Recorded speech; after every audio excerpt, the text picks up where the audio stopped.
बुझाए, ठंडक लाए, सबको भाए जीरा सिम। MDH का जलजीरा जीरा सिम। जीरा सिम, असली रिफ्रेशिंग, असली स्वाद, असली मजा। MDH।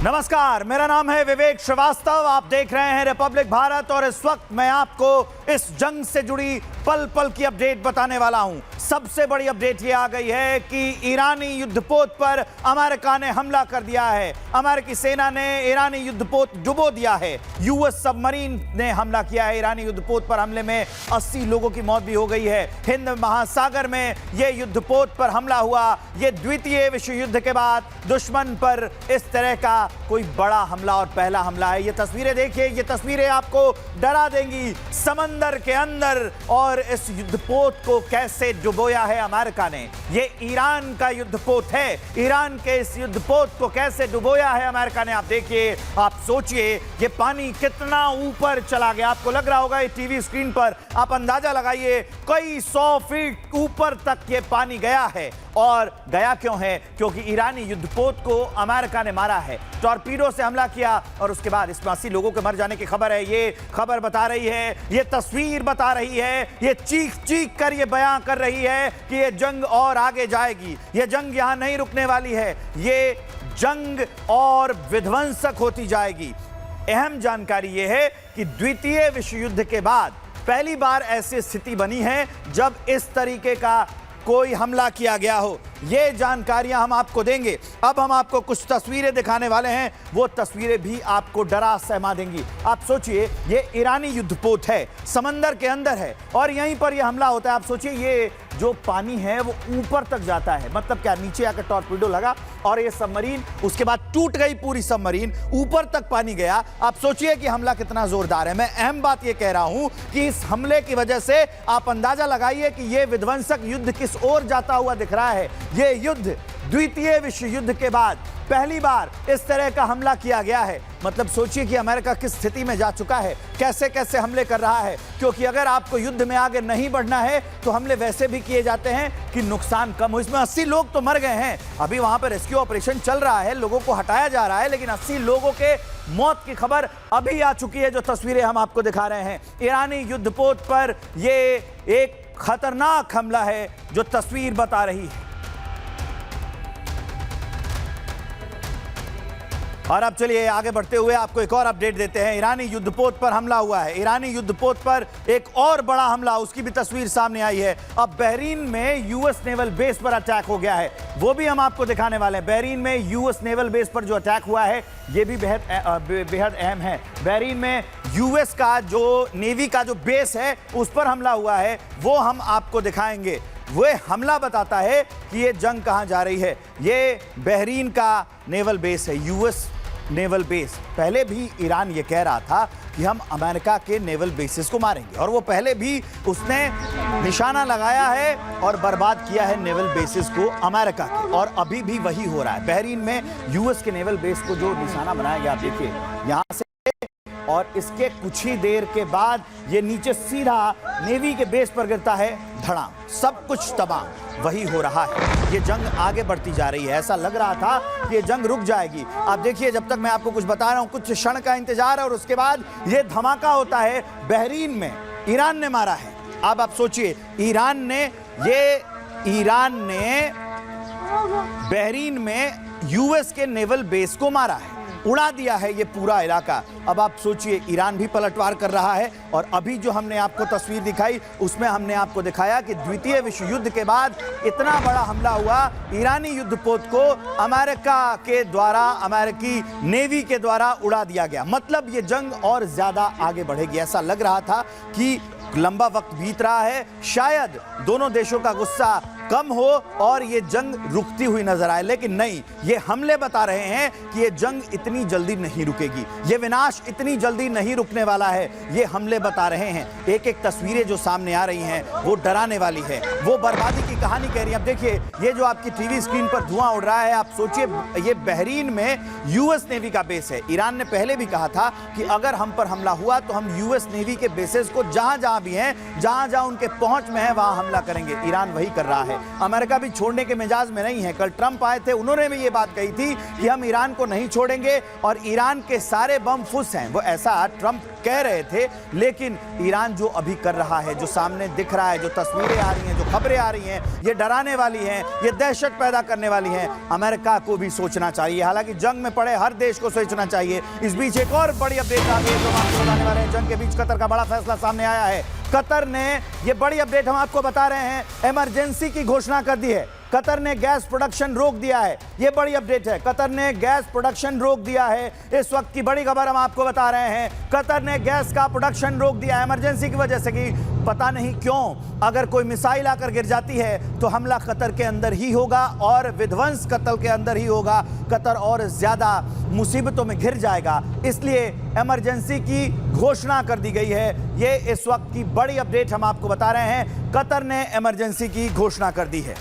जंग कितनी बुरी होती है, ये बात कल्पना से परे है, क्योंकि हर जंग बर्बादी की एक नई कहानी अपने साथ लेकर आती है, जिसकी कल्पना पहले ना की गई हो।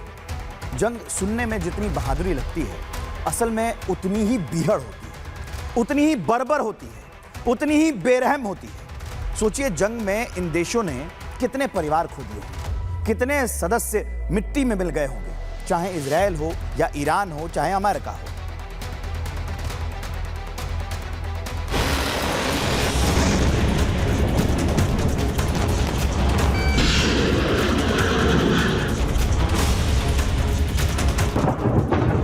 खामनेई की मौत के बाद ईरान की असेंबली ऑफ एक्सपर्ट्स ने खामनेई के बेटे मुस्तफा खामनेई को ईरान का सुप्रीम लीडर चुना, तो अमेरिका और इजराइल को अपना नया टारगेट मिल गया। इजराइल ने ईरान के नए सुप्रीम लीडर को मार डालने की धमकी दी है। इजराइल के डिफेंस मिनिस्टर ने दो टूक कहा, ईरान जिसे भी देश का अगला सुप्रीम लीडर चुनेगा उसे खत्म किया जाएगा, अब वो चाहे कोई भी हो। कहा जा रहा है कि अली खामनेई के बेटे मुस्तफा खामनेई को ईरान के नए सुप्रीम लीडर के तौर पर कमान मिल गई है। ईरान के सुप्रीम लीडर खामनेई की मौत अमेरिका के हमले में पहले दिन यानी 28 फरवरी को हो गई थी। खामनेई की मौत के बाद अयातुल्लाह अराफी को अस्थायी नेता चुना गया था, लेकिन अब खामनेई के बेटे मुस्तफा खामनेई के नाम पर असेंबली ऑफ एक्सपर्ट्स की मुहर लग चुकी है। सवाल यह है कि जिस तरह से अमेरिका इजराइल ने ईरान की टॉप लीडरशिप को खत्म किया है, क्या उसी तरह से खामनेई के बेटे को भी मौत की नींद सुला दिया जाएगा? मुस्तफा खामनेई अयातुल्लाह खामनेई के दूसरे बेटे हैं। मुस्तफा ने धार्मिक मदरसे में इस्लाम धर्मशास्त्र की पढ़ाई की है। दशकों तक मुस्तफा ने कोई आधिकारिक सरकारी पद तो नहीं संभाला, लेकिन अपने पिता के कार्यकाल में सबसे प्रभावशाली व्यक्तियों में से एक माने जाते थे। मुस्तफा खामनेई को ईरान में हमेशा से ही किंग मेकर या गेट कीपर के तौर पर देखा जा रहा था। मुस्तफा को सुप्रीम लीडर चुनने के पीछे ईरान के शक्तिशाली इस्लामिक रिवोल्यूशनरी गार्ड का भारी दबाव है। जिन लोगों का नाम सुप्रीम लीडर की रेस में था, उसमें से आईआरजीसी की पहली पसंद मुस्तफा ही थे। सेना और आईआरजीसी ने युद्ध और संकट के समय में मुस्तफा को सुप्रीम लीडर के लिए सबसे उपयुक्त और सुरक्षित विकल्प माना है।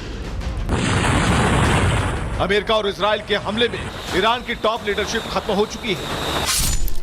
सशस्त्र बलों के chief of staff Abdul Rahim Mousavi, Iran के रक्षा मंत्री अजीज नासिरजादेह, आईआरजीसी के कमांडर इन चीफ मोहम्मद ताकपुर समेत ईरान के नए डिफेंस मिनिस्टर माजिद इब अल रजा को भी इजराइल अमेरिका ने ढेर कर दिया है। अगर अमेरिका या इजराइल खामनेई के बेटे को भी इस जंग में मार देते हैं तो यह ईरान के लिए बहुत बड़ा नुकसान होगा। इजराइल की धमकी के बाद ईरान की सरकार ने कदम पीछे खींच लिए हैं। दावा किया जा रहा है ईरानी सरकार ने अयातुल्लाह अली खामनेई के बेटे मुस्तफा खामनेई को उत्तराधिकारी बनाए जाने की खबरों का खंडन किया है। Bureau report, Republic Bharat. और इस बीच एक और बड़ी अपडेट आ गई है। ईरान का तुर्की पर एक बड़ा हमला है। आईआरजीसी ने तुर्की की तरफ से मिसाइल दाग दी है। वो तस्वीरें भी हम आपको दिखाने वाले हैं। आईआरजीसी ने तुर्की की तरफ से मिसाइल दागी है। ईरान का तुर्की पर बड़ा हमला। अब ईरान ने तुर्की पर भी हमला कर दिया है। आईआरजीसी ने तुर्की की तरफ मिसाइल दागी है। मतलब ईरान की जो फोर्स है आईआरजीसी, उसने तुर्की पर भी मिसाइल दाग दी है। एक के बाद एक कई देशों को निशाना बनाता जा रहा है ईरान। वो अपने मिसाइलों से जो भी देश उसकी जद में है, वहां पर यूएस बेस है, वहां पर ये हमला कर रहा है। वो बता रहा है कि मैं अमेरिका के सामने खड़ा हूं और डट कर जवाब दे रहा हूं। युद्ध का अंत चाहे जो हो, युद्ध चाहे जिसके पक्ष में जाए, लेकिन अभी ईरान लड़ रहा है। ये तस्वीरें और ये खबर यही बता रही है। ईरान के तुर्की पर यह बड़ा अपडेट है कि ईरान ने तुर्की पर हमला किया। ईरान की फोर्स जो आईआरजीसी है, उसने तुर्की पर यह मिसाइल दागी है। उसकी तस्वीरें हम आपको दिखा रहे हैं और ये तस्वीरें बता रही हैं कि ये युद्ध किस ओर जा रहा है, ये विध्वंस किस ओर जा रहा है। इस बीच एक और बड़ी अपडेट है। जंग का मैदान बहादुरों की परीक्षा नहीं, इंसानियत की अंतिम विदाई होती है। लेकिन इसी परिस्थिति में अपने देश को एकजुट रखना यह बड़ी चुनौती है। पहली गोली सीमा पर चलती है, लेकिन उसकी गूंज घरों के आंगन तक सुनाई देती। इसलिए नागरिकों को एक साथ बांध कर रखना, एक डोर में बांध कर रखना, यह बेहद जरूरी है। यही चुनौती अब ईरान के सामने है, क्योंकि अमेरिका अब ईरान में युद्ध करा सकता है, गृह युद्ध करा सकता है।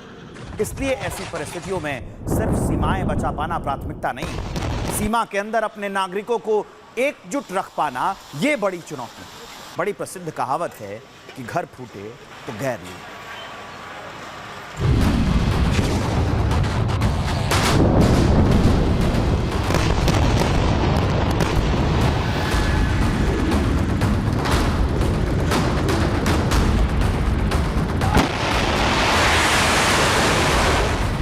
अमेरिका ने कभी सपने में भी नहीं सोचा था कि ईरान उसके बेस को खंडहर में तब्दील कर देगा।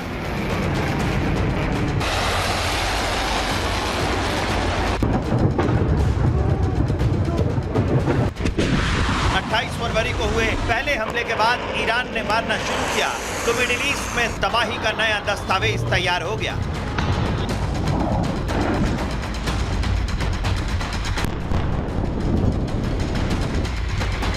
पांच दिन से ट्रंप तबाही को बस देख रहे थे, लेकिन रोक नहीं पा रहे थे।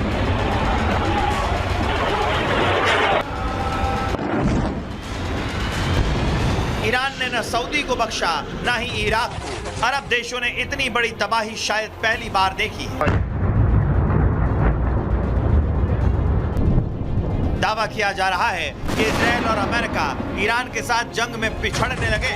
ईरान के मिसाइलों ने अमेरिकी बेस को धुआं-धुआं कर दिया है, जिससे अमेरिका को आर्थिक और सैन्य दोनों तरीके से नुकसान पहुंचा है। इसलिए अब अमेरिका ने अपना प्लान डीएक्टिव कर दिया है और ये प्लान है ईरान के अंदर गृह युद्ध कराना। दावा है अमेरिकी खुफिया एजेंसी ईरान के अंदर विद्रोह भड़काने की तैयारी कर रही है। इसके लिए कुर्द बलों को हथियार देने की योजना पर काम शुरू हो गया है। खुद अमेरिकी राष्ट्रपति डोनाल्ड ट्रंप इस योजना की मॉनिटरिंग कर रहे हैं।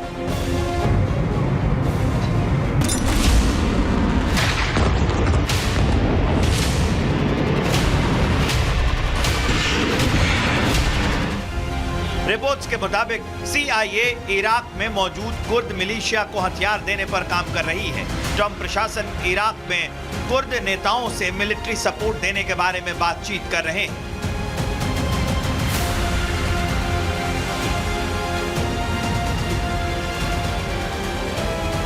दावा है ईरानी कुर्द हथियारबंद समूहों के हजारों लड़ाके इराक ईरान बॉर्डर पर कुर्दिस्तान इलाके में काम कर रहे हैं। प्लान को लेकर राष्ट्रपति ट्रंप ने खुद democratic party of Irani Kurdistan के अध्यक्ष मुस्तफा हिजरी से बात की है।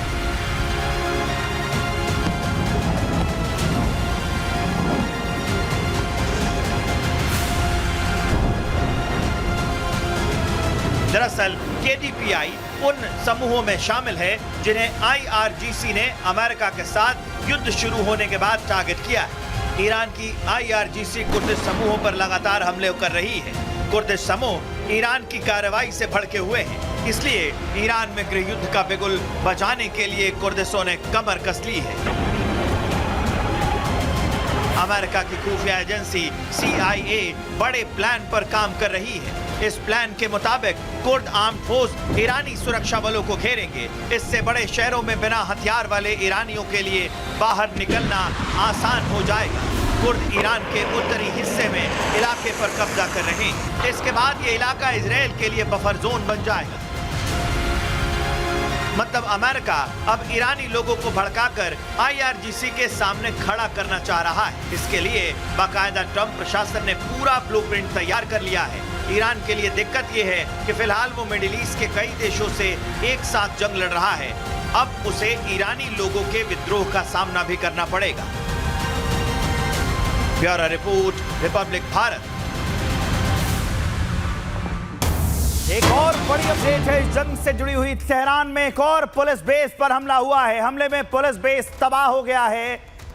US और इजराइल से हो रहे थे हमले। ये बड़ी अपडेट हम आपको बता रहे हैं। तेहरान में एक और पुलिस बेस को तबाह कर दिया गया है। कैसे वो पुलिस बेस खंडर बना पड़ा है, लोग वहां से हटा रहे हैं मलबे। ये तस्वीर वो बयां कर रही है। आप देखिए, ये गाड़ियां जो कल तक चल रही थी अभी कबाड़ा बनी पड़ी हैं। ये घर जहां कल तक लोग रह रहे थे अब खंडहर बने पड़े हैं। ये जो मकान थे वो मलबों में तब्दील हो गए हैं। ये तस्वीरें बता रही हैं कि ये हमले कितने जोरदार हो रहे हैं। बारूद की गंध ने सब कुछ खत्म कर दिया है और बारूद की गंध में ना इंसान बचता है, ना इंसानियत, ना शहर बचते हैं, ना सपने, बस धुआं बचता है और राख में दबे हुए नाम बचते हैं। ऐसा नहीं है कि ये लोग ये जो बात जो जंग कर रहे हैं सिर्फ यही जानते हैं। ये वो लोग भी जानते हैं, हम भी जानते हैं, आप भी जानते हैं। ये बात जंग में शामिल हर देश को पता है, जो लड़ रहा है, जो हमला कर रहा है या जिस पर हमला हो रहा है। लेकिन फिर भी मौत का ये तांडव जारी है। ईरान को घेर कर मारने की तैयारी है। घेरेबंदी भारी है। जंग हारने वाला देश हमेशा ये सोचता है कि कदम बढ़ाए थे मंजिल की आस में, हार आकर ठहर गई है हमारे सांस में। क्योंकि शक्तिशाली देश हमेशा अपने युद्ध सामर्थ्य का इस्तेमाल कर कमजोर पड़ रहे देश को घेरता है ताकि उसे घेर कर मार सके।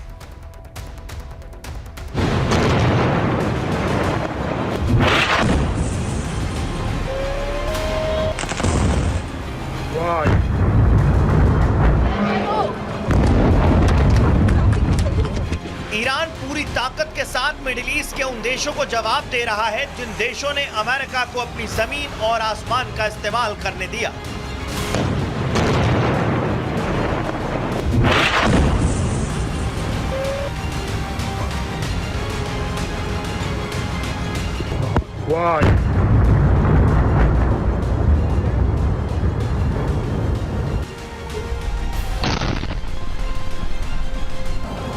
ईरान मिसाइल दाग रहा है तो अमेरिका इजराइल अपने घातक ड्रोन्स को ईरान पर फायर कर रहे हैं।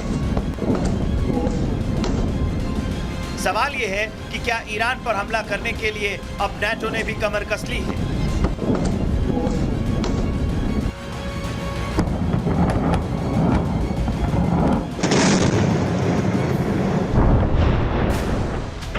क्या ईरानी मिसाइलों को नेस्तनाबूद करने और ईरान की घेरेबंदी के लिए अब नाटो देश एकजुट हो गए हैं?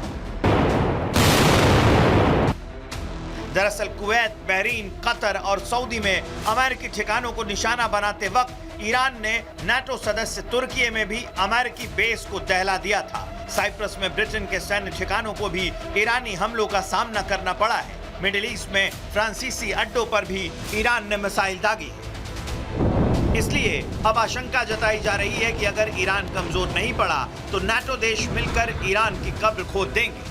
क्योंकि जब किसी नाटो देश पर हमला होता है तो नाटो सदस्य पूरी ताकत के साथ जवाब देते हैं। नाटो में America, Canada, Britain, France, Belgium, Norway, Denmark, Iceland, Finland, Sweden, Italy, Spain, पुर्तगाल, ग्रीस, तुर्की, जर्मनी, पोलैंड जैसे शक्तिशाली देश शामिल हैं।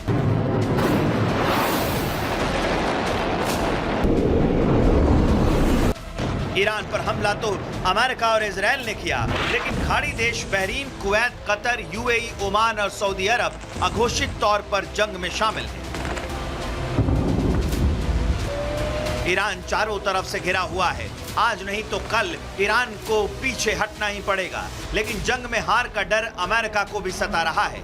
ट्रंप दावा कर चुके हैं कि अमेरिका अनिश्चित काल तक जंग लड़ने के लिए पूरी तरह तैयार है, लेकिन पेंटागन के अधिकारी आशंका जता रहे हैं कि अगर ये जंग 10 दिन और चल गई तो अमेरिका के हथियार खत्म हो जाएंगे।